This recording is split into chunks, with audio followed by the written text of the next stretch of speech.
La persona que em va ensenyar tots els intríngulis del circ va ser el meu avi. Ell tenia el taller de bicicletes i era l'únic a Tarragona que tenia soldadura autògena. I llavors els circs, com que muntaven molt a prop, davant o al darrere d'allí teníem la botiga, venien per soldar ferros i els hi feia tot, deixava el que estava fent per atendre el del circ. I llavors, quan li preguntaven, quan li devem? Doncs deia, va, vinga, aneu que no us cobraré res. Anaven al circ, tornaven amb invitacions perquè anéssim a la nit a veure l'espectacle.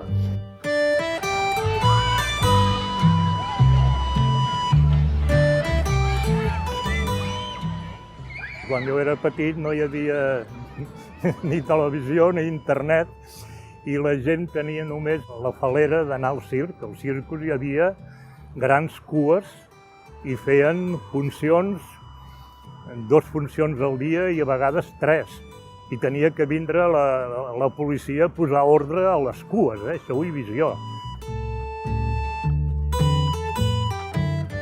Amb els germans Tonetti van muntar aquí, on hi ha aquell edifici fosc, i el circ no els hi cabia, i donava la casualitat que hi havia un tio vivo per la canalla, que aquell tio vivo, si es podia apartar 2 o 3 metres, el circ podia muntar.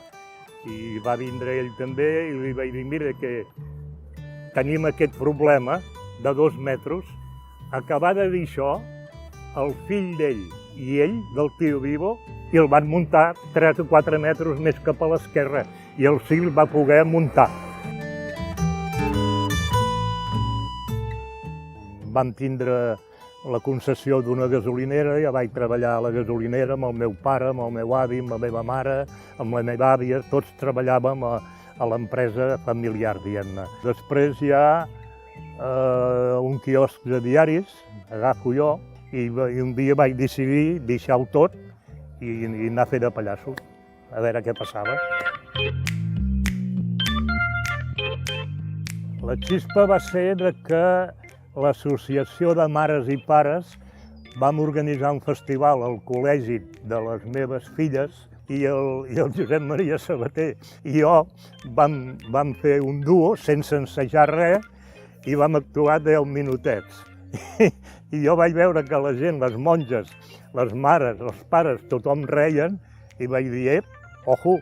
I d'allí, abans que em tragués el tratge i la pintura i la peluca, un company d'estudis que estava veient l'actuació diu, escolta'm, quan me cobraràs per vindre al Club Nàutic que fem l'aniversari de la nena? Que no, home, que no.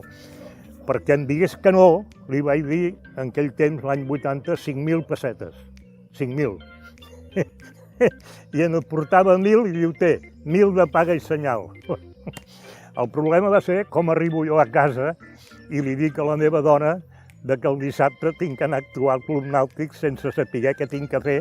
Encara segueixo sense ara tindre idea. I sap tocar la campana. Vosaltres ho veus.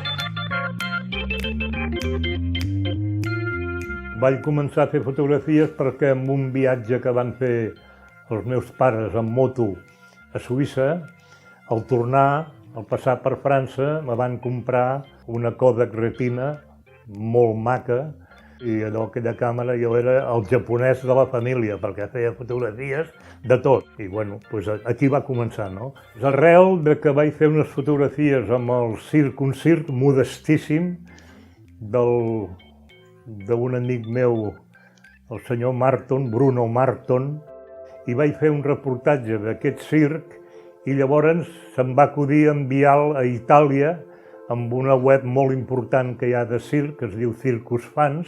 Va anar corrent la veu, vaig anar jo al Circus, a València, aquí, allà, al Mundial. Això va durar fins que va començar ja la cosa d'anar en festivals i, quantitat, mils de fotografies de circ.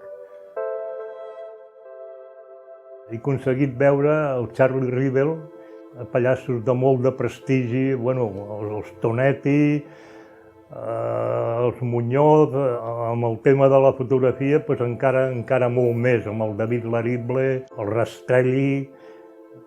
Bueno, és que al anar en aquests festivals tan grans, internacionals, veus lo millor, veus lo millor.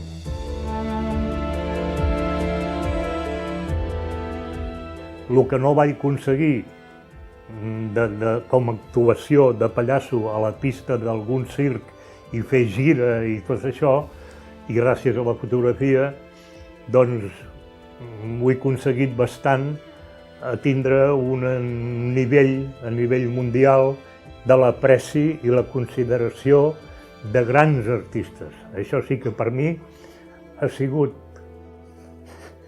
el millor pago, la millor recompensa ha sigut això.